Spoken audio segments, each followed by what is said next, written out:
講這個支付台人的凶手是陽明交通大學的教授，43歲，真優秀。當年為交通大學畢業了後，就到美國的密西根大學來讀碩士甲博士。這位平時真溫和的老師，竟然殺人，是讓全校的師生攏真着驚。陽明交通大學嘛發聲明來道歉，而且甲這位教授來除名。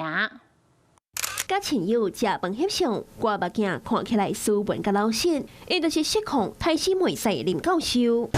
實際來到陽明交大，可會當看到壁道頂懸有林教授個人的簡介。伊對交通大學電子工程學系畢業後，就去到美國密西根大學安娜堡分校電機工程學系讀碩士甲博士，佮連續6檔摕到學校的獎學金。2011年，伊當來到本校擔任助理教授。2017年，佮摕到電機學院優良教學獎。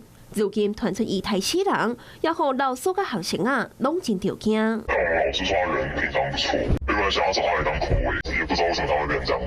作為台灣理工科系典範，陽明交大也講，學校的網站會甲林教授的名提掉，也表示會趁暑假期間做好萬全應對，確保師生的權益。要先對於所謂相關的這些人員，如果受到影響，還有家屬等等，我們都表示最大的這個遺憾，還有表示最大的關懷。我們學校也啟動了這個輔導的機制，來提供心理的支持，還有諮商的服務。有陽明交大的學生啊講，林教授真神秘，伊到碩士1年啊，也未看過伊本人，甚至有學生啊根本找無伊的辦公室甲實驗室。社群頂懸也個未少留言，風聲講這個林教授的課分數拍甲真大方，考試會當查筆記，期末可以加分。